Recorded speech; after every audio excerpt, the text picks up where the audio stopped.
नमो नारायण। संक्षिप्त भागवत भाग 39। कंस वध के बाद मथुरा का क्या हुआ। कंस वध के बाद उसके परिजनों की प्रतिक्रिया। कंस वध के बाद उसके भाइयों और पुत्रों ने कृष्ण बलराम से कंस का प्रतिशोध लेने के लिए उन पर आक्रमण किया, लेकिन वे सभी मार डाले गए। उनके मरने के बाद कंस और उसके भाइयों की पत्नियां रोते हुए आई और अपने पतियों के शवों के पास ये कहते रोने लगी तो उन्होंने निरपराध प्राणियों के प्रति अन्याय किया था, इसलिए उन्हें ये दंड मिला और उनके पत्नी बच्चे अनाथ हो गए। भगवान श्री कृष्ण ने इन रानियों को ढाढ़स बंधाया। तत्पश्चात कृष्ण के निर्देशानुसार सभी मृतकों का लोकरीति से क्रियाकर्म किया गया। कंस की 2 पत्नियां, जो कि मगध के राजा जरासंध की पुत्रियां थीं, अपने पिता के पास चली गईं। जरासंध कंस का घनिष्ठ मित्र भी था। बाद में जरासंध ने बदला लेने के लिए 17 बार मथुरा पर आक्रमण किया। वसुदेव देवकी की कारागार से मुक्ति। वध के बाद कृष्ण और बलराम उस जेल में गए जहां उनके माता पिता वसुदेव और देवकी कैद थे।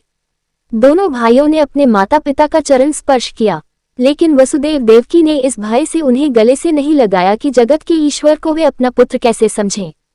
कृष्ण ने जब देखा कि उनके माता पिता को उनके ईश्वर रूप का ज्ञान हो गया है और अब वे उन्हें पुत्र रूप में स्नेह नहीं कर पाएंगे, तो उन्होंने उन पर अपने माया का विस्तार कर दिया। दोनों भाइयों ने उन्हें अम्मा जी, पिताजी कहकर संबोधित करते हुए प्रणाम किया और इतने दिनों तक उनसे दूर रहने के लिए दुख प्रकट किया। उनके द्वारा भोगे गए दुखों और उनकी कोई सेवा नहीं कर पाने के लिए उनसे क्षमा मांगा। उनके इस प्रकार कहने पर वसुदेव देवकी ने स्नेहपूर्वक उन्हें अपने सीने से लगा लिया। भावावेश के कारण उनका गला रूंध गया और कुछ बोल नहीं पाए। उग्रसेन का राजा बनना। वसुदेव देवकी को कारागार से मुक्त करने के बाद दोनों भाई वहां गए जहां उनके नाना उग्रसेन बंदी थे। उग्रसेन कंस के पिता थे, जिन्हें कैद कर कंस ने सिंहासन छीन लिया था। कृष्ण बलराम ने उग्रसेन को मुक्त कर उन्हें पुनः राजा बना दिया। अब वे फिर से समस्त यदुवंशियों के राजा थे। कृष्ण ने उग्रसेन को अपनी सहायता का आश्वासन भी दिया। कंस के भय से भागे हुए यदुवंशियों को बुलाना। अपने नाना उग्रसेन को कृष्ण ने मथुरा के राज सिंहासन पर बैठने के पश्चात उन सभी लोगों को ढूंढ ढूंढ कर बुलवाया जो कंस के भय से भाग गए थे।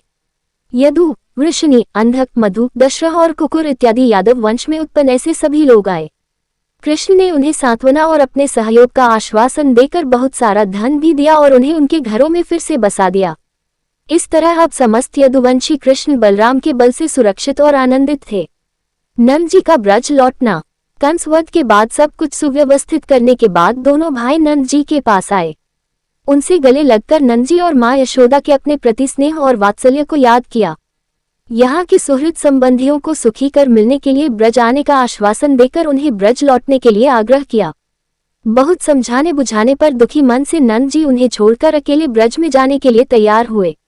दोनों भाइयों ने अनेक उपहारों के साथ आदरपूर्वक उन्हें और अन्य ब्रज गोपों को विदा किया।